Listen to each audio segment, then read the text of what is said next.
Sugatan ng isang lalaki matapos na pagbabarilin sa labas ng kanyang bahay sa barangay Kinamaligan, Masbate City, gabi nitong Linggo. Kinilala ng otoridad ang biktima na si Jericho, 34 anyos, laborer, habang kinilala naman ang suspect na si alias Bata, 28 anyos at residente ng naturang lugar.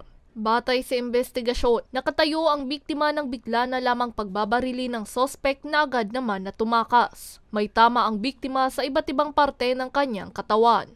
Kung saan, habang siya ay nakatayo sa labas ng kanyang tirahan, kung ang suspect po ay bigla na lang nag-appear without sufficient provocation, pinaril po itong biktima sa iba't ibang parte ng kanyang katawan at pagkatapos po ng insidente ay umalis po ang ating suspect po siya incidentally.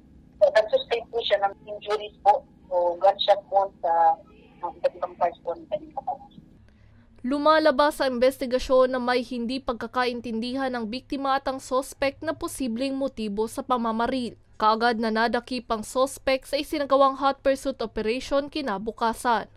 That shooting incident caused by heated argument. Mga personal grudge man yung isang angulo ng motibo dito ng suspect.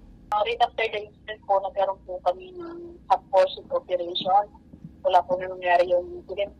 Nag-resultan lang po ito nung nakukasan po ng incident. December 8, 2025 po ay nahuli po ang suspect po dito sa incident at pagkahapon po nito ay napaila na din po ng kaso.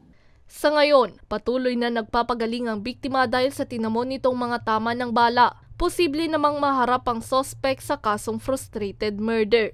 Para sa mga balitang Tatak Bicol, May Insinares.